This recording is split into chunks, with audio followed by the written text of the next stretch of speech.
All right, and welcome to the next official installment of the Rogue Bakers Roundtable here with Sourdough Made Easy. Today we've got a slight twist on something that we've done the last few weeks, where over the course of the last few weeks we've taught you how to make my grandmother's from the Roundy family cookbook here that we've got. We've taught you how to make my grandmother's banana oatmeal chocolate chip cookies, her banana nut bread, her apple dumplings, all, let's see what else. What are the things that we do? I think those are the three main ones that are coming to mind anyway. All long fermented. So I'm taking these old school, call them old school recipe stuff I've been eating since I was like 4 years old, and bringing them into the long fermented sourdough world. Now, why would we want to do that? Well, as we've discussed over the last few weeks, the benefits of long fermentation, the gut health benefits for people like my wife and my daughter who are gluten intolerant. They're able to consume without having the negative side effects, any kind of wheat products that they normally wouldn't be able to consume. Like if they ate a regular banana oatmeal chocolate chip cookie made the way my grandma made it, they would get quite sick with bloating and headaches and all sorts of negative effects. But if we take it through the long fermentation process, give it about 12 to 15 hours to let the wheat that's in that goodie break down via the fermentation, then for reasons that I don't really understand because I'm not a scientist, they're able to better tolerate it. And so what we'd like to do today is take you to the opposite side of what we've showed you for the last few weeks. So if you go through and look at our last few weeks of lives, you will see that prior to the video, we put all the ingredients in the bowl and we let it long ferment, and then we showed you the fermented cookie dough and things like that, cookie dough and banana bread dough and that sort of stuff. And then we showed you the process of putting it in and baking it and the finished product. Well, we decided that perhaps this week we would show you the initial process. So the process, the principles behind what we do to take any recipe and turn it into sourdough. So I'm not looking up sourdough recipes on the internet and trying them out. I'm looking at my Roundy family cookbook and I'm turning regular recipes into sourdough simply by figuring out which ingredients. So I want to show you the process that we go through to figure out which ingredients to add at the beginning when you're fermenting it and which ones not to, and kind of explain the reasoning why. It's just for me coming from an understanding of what the sourdough is, like what the culture is, like what is this natural process that's happening, and if you kind of grasp and understand the natural process that's happening and how the fermentation is taking place, then you can look at almost any recipe that you want to make and insert a step that says do this and then long ferment it and then finish the process, and that's what we've been doing here. And so, like I said, in past weeks, we showed, I just kind of rattled off what I did in the process. Today's about showing you. So you won't see anything coming out of the oven on this call today until tomorrow. I will be posting it in our Facebook group and perhaps as a post on YouTube to show you the finished product of the brownies that we're going to make, these deep dish brownies that are in the Roundy family cookbook, and some pretzels that are in the Roundy family cookbook. And as always, one of the principles I want to kind of ingrain into your head is I'm just winging it, right? If you understand, our channel is called Sourdough Made Easy. The reason that we call the channel Sourdough Made Easy has almost nothing to do with the recipes that we're using or the process, but more the mindset, right? People on the internet make sourdough way harder than it has to be. And if you understand that it's a culture, right? This Isaiah, my starter, who resides in our fridge, as you've seen, if you've seen any of our videos, we're always taking him cold, hungry, straight out of the fridge in order to use him. His name is Isaiah. He resides in our fridge. And just about any time we're ever using him for almost anything, we take him straight, cold, hungry, out of the fridge. Okay? What is this? Right? What is a sourdough starter? What is the fermentation process and how does it work? It is a live, active culture. This is an animal. These are billions and billions of probiotic or whatever cultures in this dough that are naturally occurring on the husk of the wheat when it first gets ground up and gets put in the bag of flour and you take it out. You're just fostering a natural process that has been used for thousands of years to make bread. I know sourdough has exploded in popularity, but the idea and the use of sourdough to long ferment and make bread goods has been going on for thousands and thousands of years, right? And so if you just understand that it isn't some mystical, magical thing where you're putting sourdough discard in and suddenly it makes everything amazing, what you're doing is you're feeding this animal, the bacteria, whatever it is, the culture that's in here, you are feeding it the flour that is in the recipe that you're trying to sourdough, and that will ferment and give you the added gut benefits that come along with the fermentation process, okay? And so I want to take you through a normal recipe like pretzels. Like I said, we've been wanting to do pretzels for a long time. I figured, why not take the Roundy family recipe and figure out how to sourdough it rather than going and looking for someone else's recipe on the internet. We're going to take Roundy recipe for pretzels and Roundy recipe for deep dish brownies. Who doesn't love brownies? I do. She does. I do. Well, that's true. My other daughter, she's a little weird. She doesn't love brownies. That doesn't make a lot of sense to me. I love brownies. Tommy La Geek Squad over there loves brownies.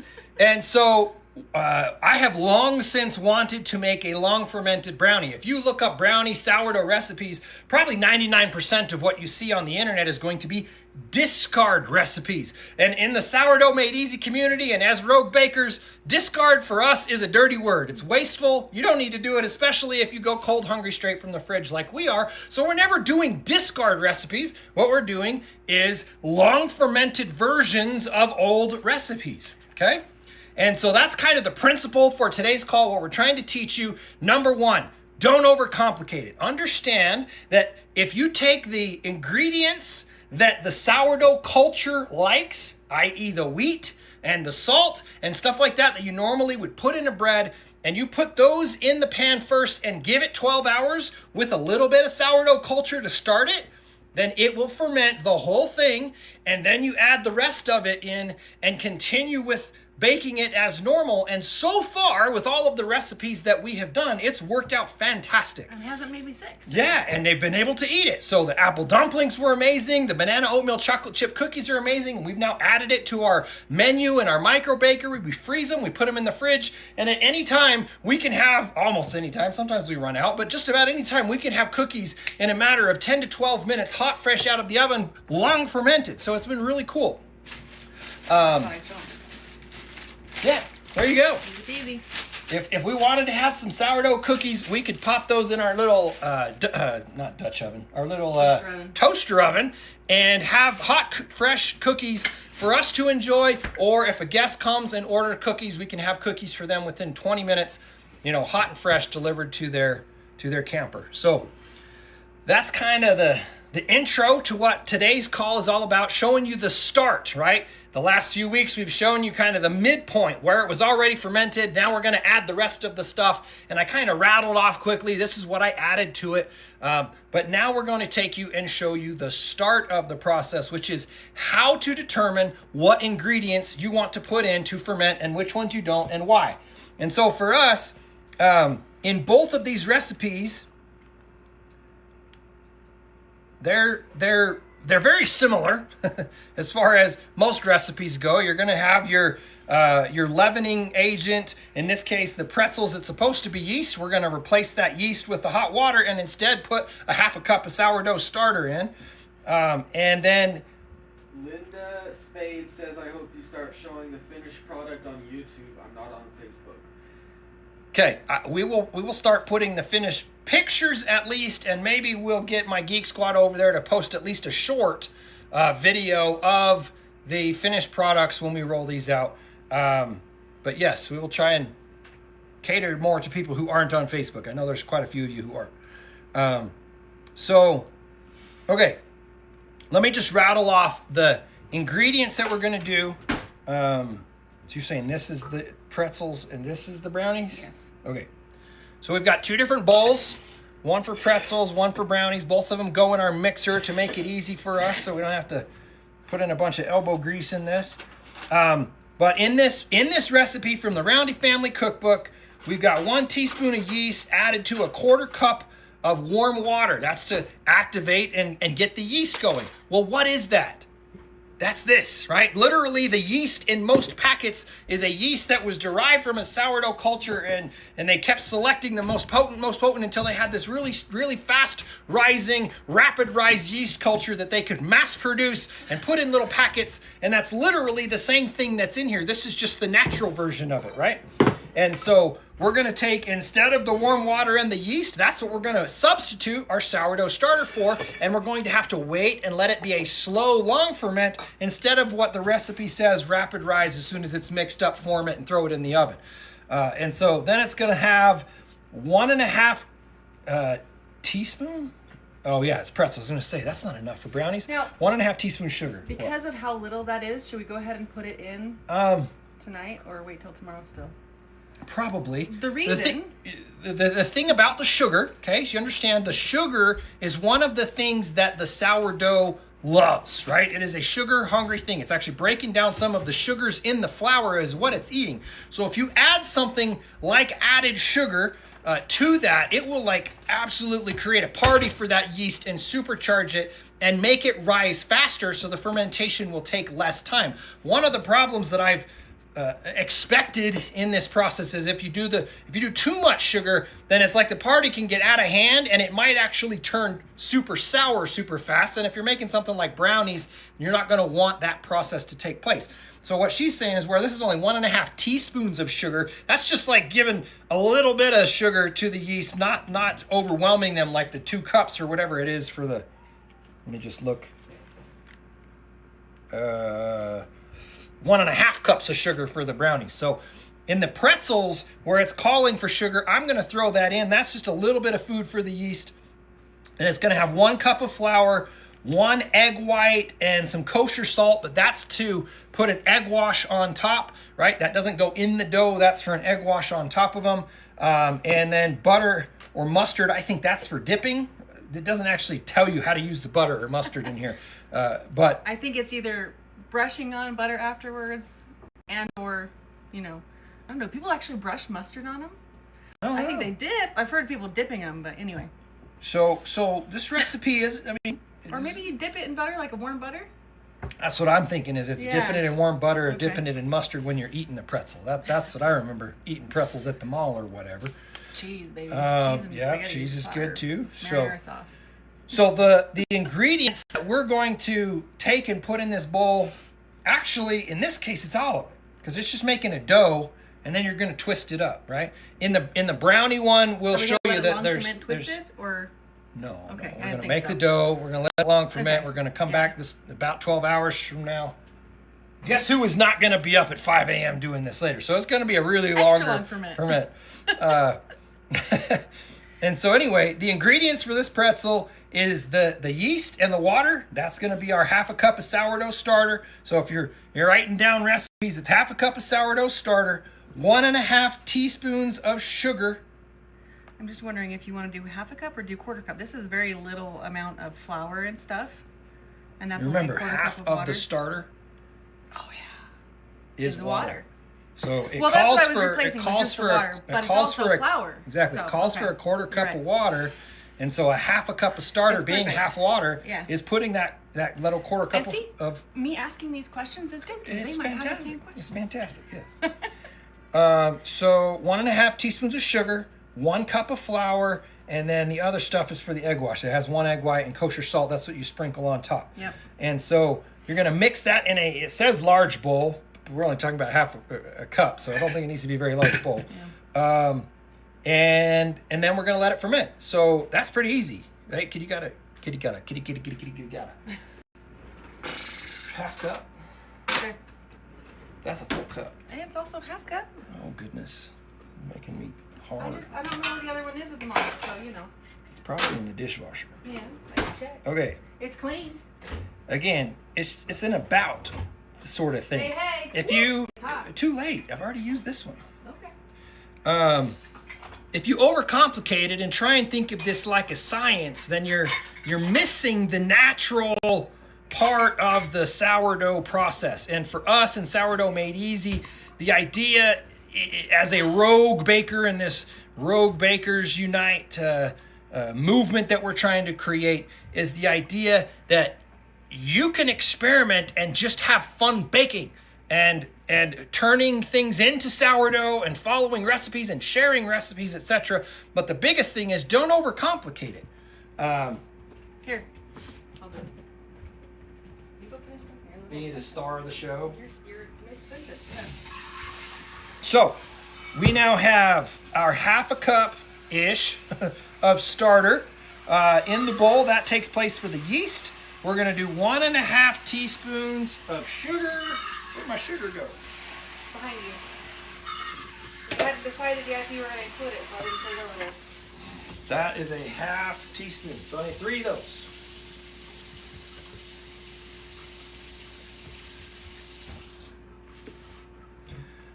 Right? Yes. 1, 2. And that is just going to create a party for that yeast to absolutely go crazy over the next probably 16 to 18 hours or so. I don't get up very early. I'm not an early riser. So 5 a.m. tomorrow is a bit much. So these will be well fermented goods by the time they get baked tomorrow. Okay, 1 cup of flour. Huh? Let's say how many it makes. 4 to 5 pretzels. So Perfect. 4 to 5 pretzels. I like pretzels. I hope we love it. I hope we make these a lot. I am going to try our normal bread and just shape it like a pretzel and bake it and see how it turns out, because I want to see how many different recipes we can sure make. That one's not over fermented. Huh? Because that one over fermented is very Yeah, that one would get unmanageable. super gooey. Yeah. All right. That's it. Salt? Oh no, that's just for the top, huh? Yeah, that's it. I think Yeah. we should put some salt in. I think you're right. I'm going to put some salt in even though it doesn't call You want for to do it. like half teaspoon or something?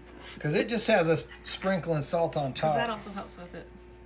But With the salt strength is of it, is like a which- binding agent and helps with the rise of the dough and the gluten bonds to help encase Doesn't the it also bubbles. help with the strength of it too, like the shapeability? That's what I mean. Yeah. The dough holds together better, and so when when you're you shape doing- it, Yeah. it will. When you're doing something like that, it's kind of important. Do you want me to throw it in So there? I put a teaspoon of salt in.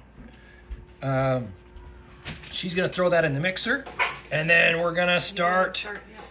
This will be something, like I said, it's gonna long ferment. So we just put the water and the culture in together with the flour. It's gonna mix all of that culture from Isaiah, from the starter, is gonna incorporate into the flour and start to feast on that flour and sugar. And then it's going to ferment for, like I said, 15 hours or so. And then we will form these tomorrow and bake them and post pictures and or maybe a short of how they turned out. And if they turn out great, then maybe we'll do a full-blown kind of start to finish video showing you the process and the recipe and everything. I was just gonna say maybe because some people don't know how you post pictures on YouTube. It's like, can you explain You go on where to find YouTube that? to our profile, and it should just show up. If you're subscribed, it should just show up to you as a post when we post it. But otherwise, you can go to our profile. I'm sure there's a place spot for posts. Okay. I know we've posted some stuff in the past. Okay, go ahead and check it out here. Okay, No other so comments yet. now that is the end of the pretzels. Yeah, posts. Yep. So we posted our. Oh, that's right. Just We did. directly to our profile. We did the cinnamon rolls. cinnamon rolls. We posted in Chocolate there. rolls and orange rolls. Ugh. Cinnamon, chocolate, orange rolls. Those were good. We should do that again. You can see I gained plenty of weight because we bake so much. I got a funny hashtag I share with people. Never trust a skinny baker. Because, yeah, it means he's not eating his own stuff. And why not? Okay, so that's the finish of the pretzels. We'll show you once it's done mixing. Now we're going to switch over to the deep dish brownies, one of my sister's recipes. I wonder if we might need to add a little bit more water to that. Because you added equal flour and water. We'll see. It's already looking pretty thick. And maybe that's what it needs to see. I've never made pretzels before. I've never made pretzels either. In the past, I haven't added water to any recipe. I've just added the starter. Really? Even if it calls for water? I don't think any of them have called for water. Let me show you. This is pretty dry looking. Like, I feel like it's pretty dry. Cool. She thinks we should add some more water, so she's going to add a quarter cup of water to this, and we will report back and see how it goes.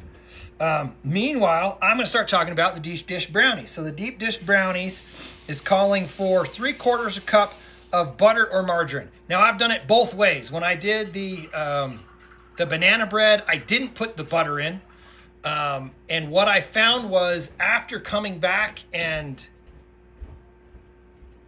can't remember which one it was. After coming back and with it having fermented, trying to get the butter to incorporate was harder and took longer in the mixer than when I put the butter in for the banana oatmeal chocolate chip cookies. And so what I determined in that process over that couple of week period of time was that most likely you're going to want to add the butter in, and you can let butter sit out on the counter without it molding or going bad or anything like that, as opposed to like eggs. For me, like this is calling for 3 eggs. I'm not gonna put the eggs in today because I just mentally feel like leaving eggs out on the counter to ferment is a bad idea. Maybe you're a baker and you've done it in the past and it's worked out fine. For me, it just sounds gross to leave eggs out for 18 hours on the counter. Makes me feel like you'd get sick. You leave eggs out on the counter all the time, though. Not open. True. Huh, We leave those eggs on the counter, but not cracked open and to oxidize and start to break down or whatever. So I have chosen, when I'm sourdoughing recipes, to hold the eggs as one of the ingredients to the end. And usually I do the same thing with any kind of milk or things like that are in there. But today, with the deep dish brownies, the 3/4 a cup, this says melted butter.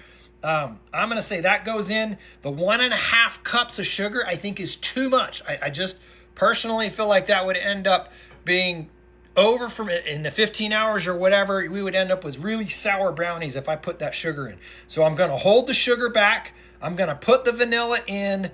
I'm going to do the 3/4. This says 3/4 cup all-purpose flour. This must not make very many brownies. That's not very much flour. Good grief. And then 1/2 cup of Hershey's. Well, this is Hershey's cocoa. We got Walmart cocoa. There you go. Yeah, there's your shaggy. That's a dough. So that's going to ferment. And then tomorrow. It was pulling away from the sides and stuff, so I think it's. Tomorrow we'll roll that out. And, no, maybe not roll it out, but roll it out. Like divide it and then. Yeah. Cool.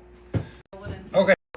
So here's the recipe. 3/4 cups butter melted, 1.5 cups sugar, 1.5 teaspoon vanilla, 3 eggs, 3/4 cups unsifted all-purpose flour, 1/2 cup Hershey's cocoa, 1/2 teaspoon baking powder, and 1/2 teaspoon salt.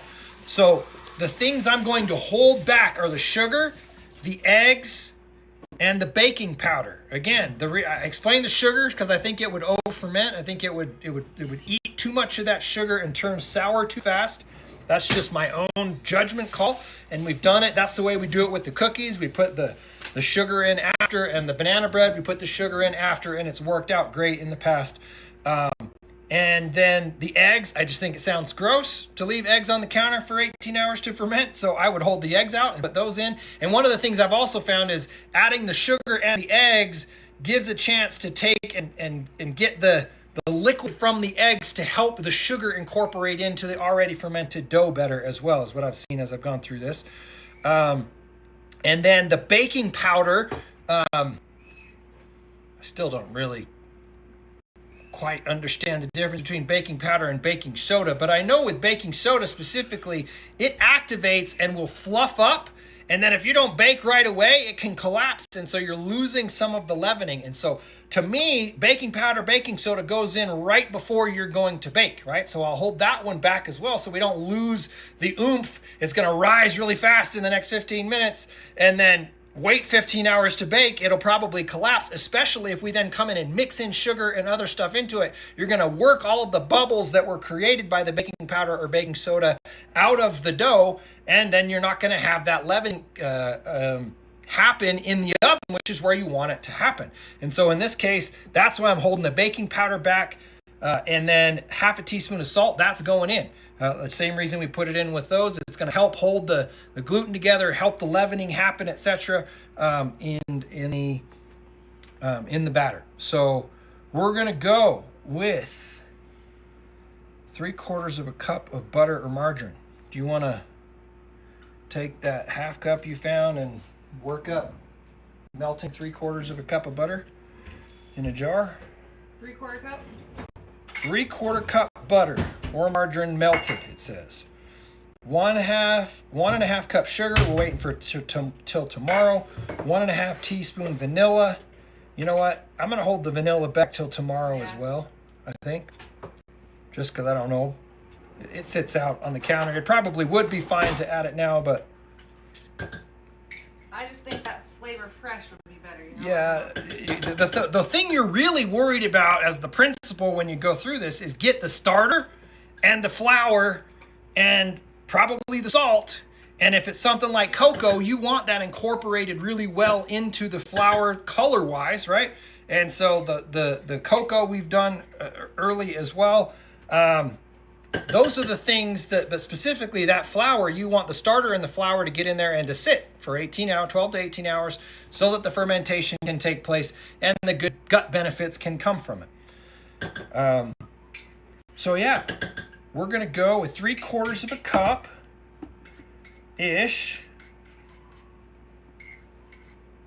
Unsifted, it says, flour. So that's about 3/4 of a cup of flour. I think my monitor died and I think I hear baby crying. Yep. Baby's crying. Uh-oh. And then I'm going to take, again, a half a cup-ish of Isaiah, our starter, and throw that in there with the flour.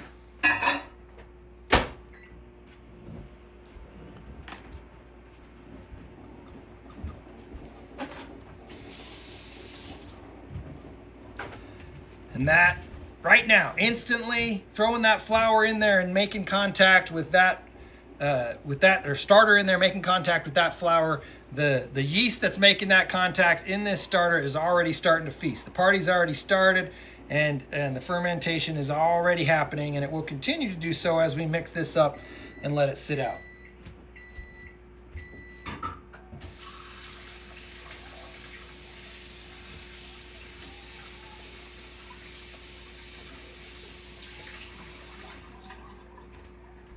All right, we got our melted butter.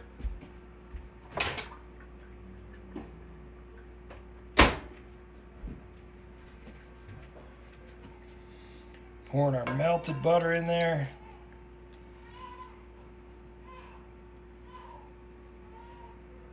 Baby's back there whinging. We have this.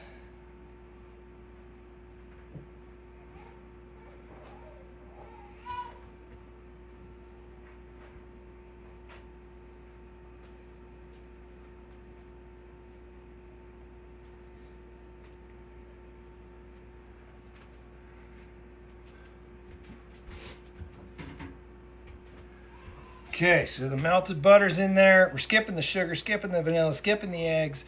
We need a half a cup of cocoa powder and a half a teaspoon of salt. Half a teaspoon of salt.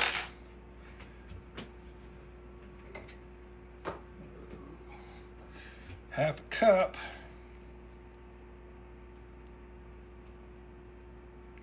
This is a 1/4 cup.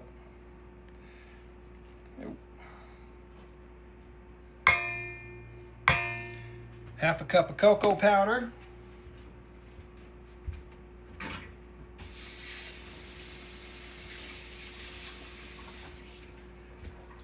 And that is it. Okay?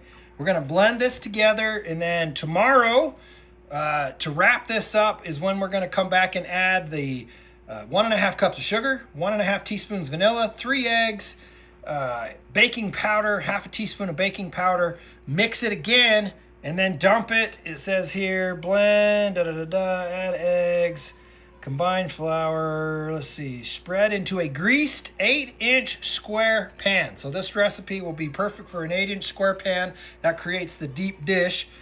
Bake at 350 for 40 to 45 minutes or until they pull away from the edges of the pan. Cool and cut into squares. One of the things it does say here, which I would wholeheartedly agree with, you can add 1 cup of Reese's peanut butter chips, Hershey's semi-sweet chocolate chips, or Hershey's mint chips to the batter if you want to make these more of a flavored or more chocolatey things. But for now, I'm going to throw this paddle on here and let this mix up and then show you what the finished product looks like.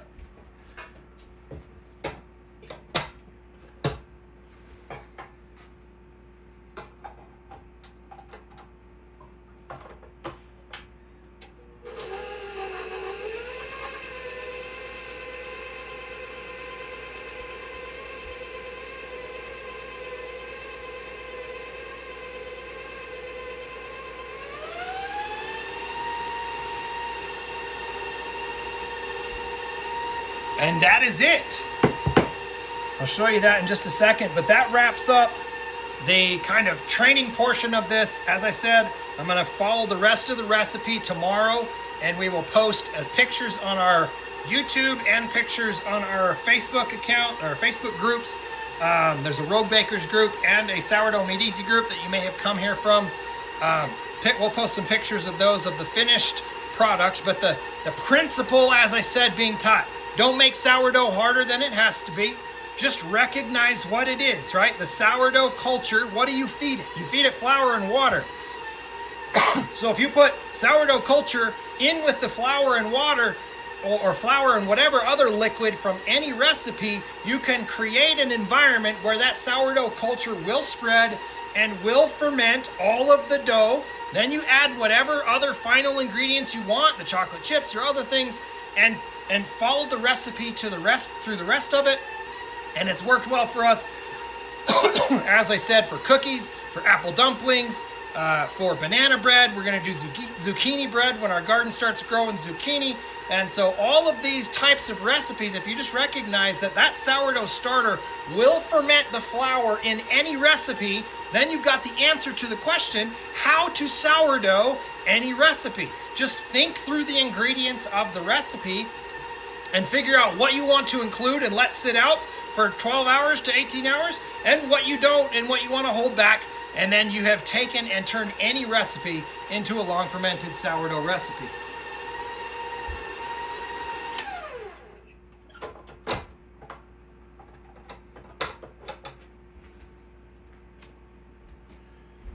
So there's the start of our brownies. And like I said, tomorrow we're going to add the vanilla, the eggs, and the baking powder. Mix it up again. After this will double in size and just look like a soupy mess.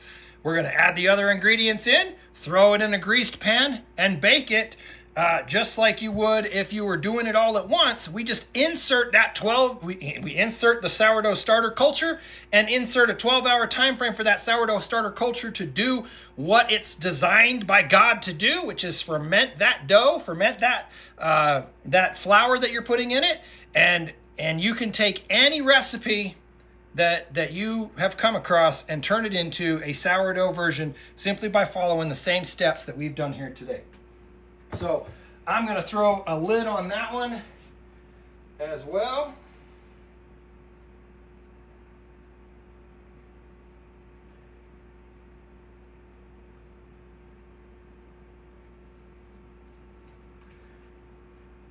Sorry, trying to get the dough off of this paddle here.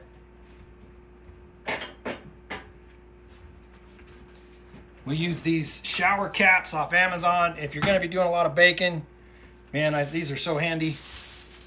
So just go like this, and then your dough's covered. You can use saran wrap too, but it doesn't stick really well to these metal bowls.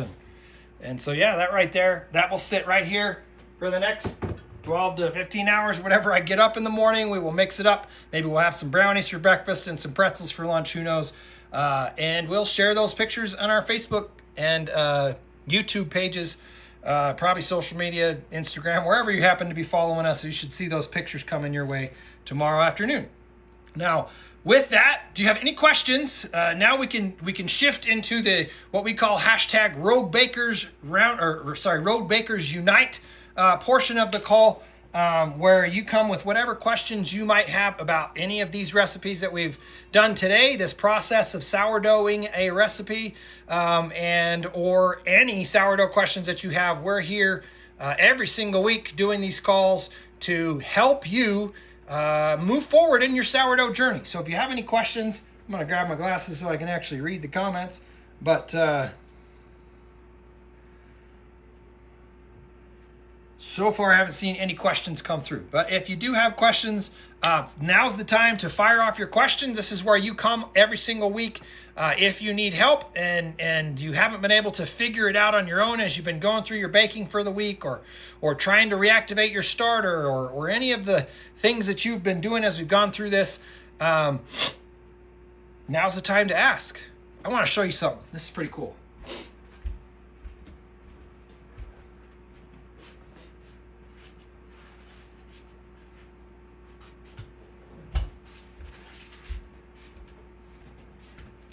Look at this stack of receipts. This right here are United States Post Office receipts for starters that we have sent all over the world. It is super exciting, you guys, to know that Isaiah here has been spread his seed, if you will, Mahershala al-Hashbaz or Shiar Yashub, or whatever you want to call it. His kids are going all over the world because we started this YouTube channel and said, get a free sourdough starter.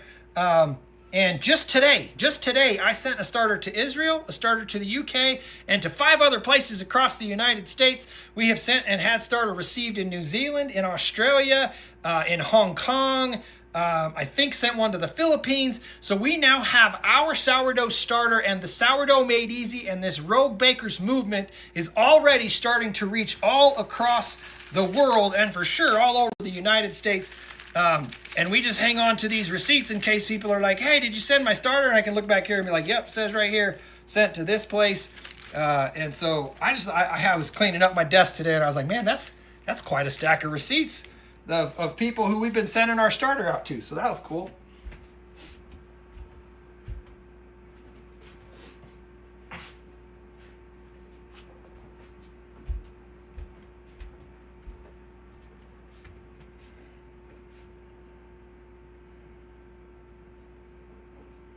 How do you sub yeast for starter in a bread recipe?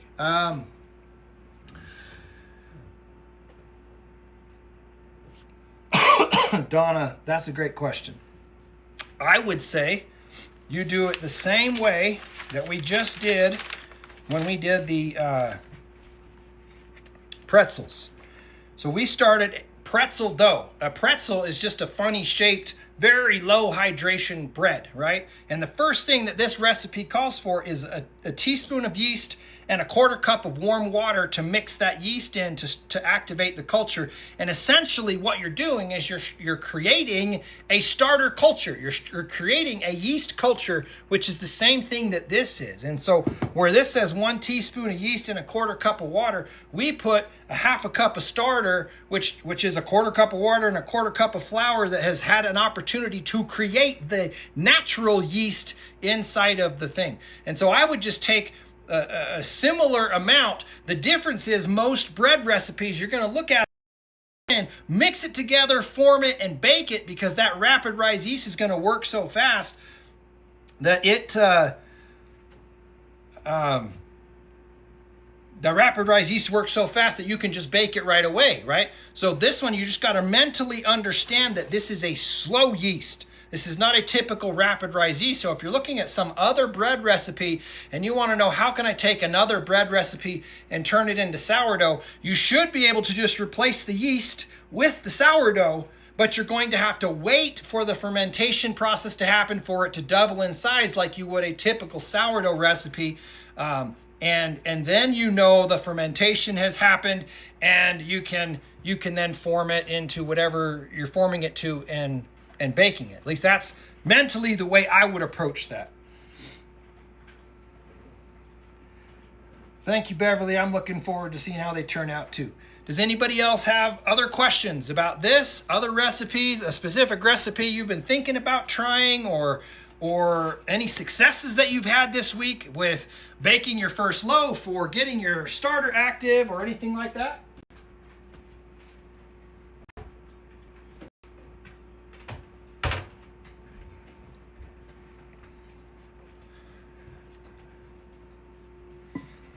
We got B-Boy out here.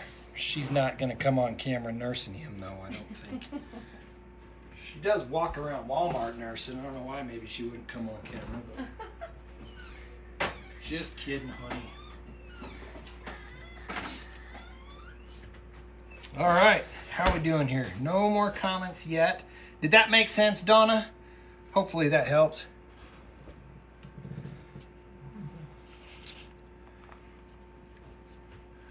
All right. Well, if that's it, I won't keep anybody who's watching this viewing longer than they have to in the recording.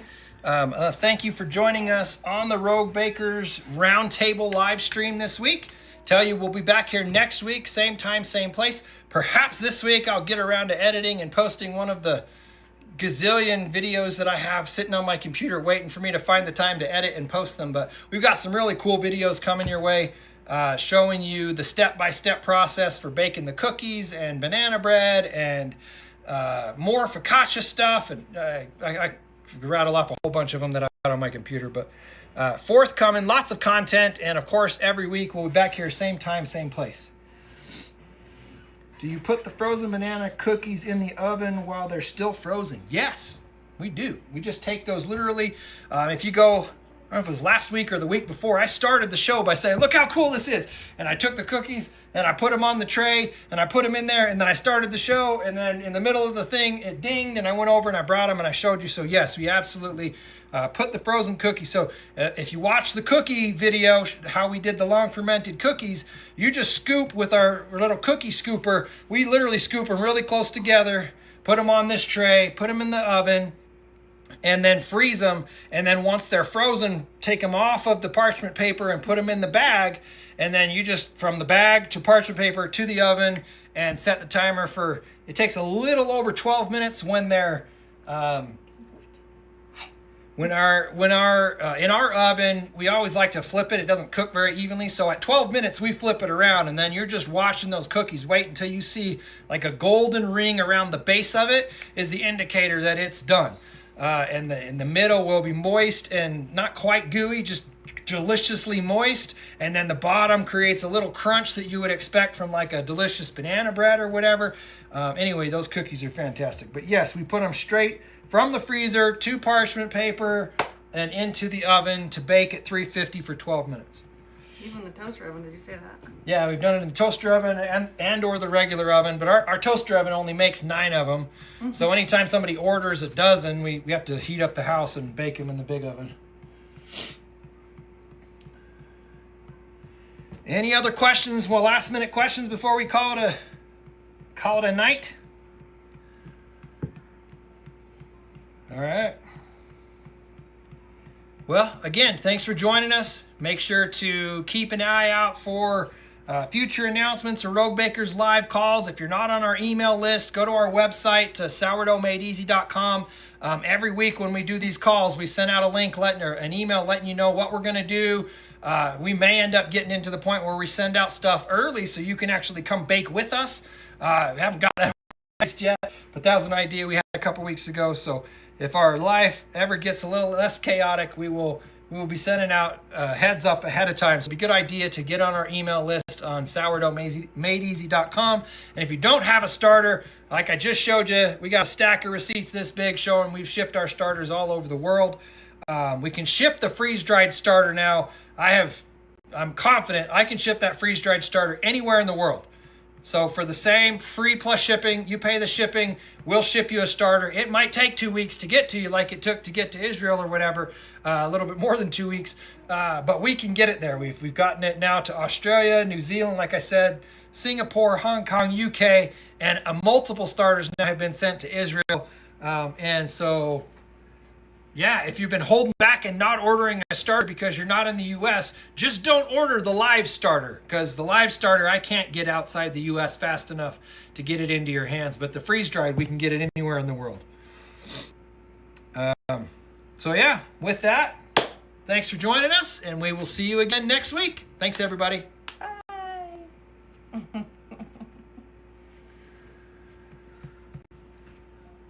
not sure if he's paying Are you paying attention? Hey, tech boy. Bye. Are we out? Thomas, Yep. we're good?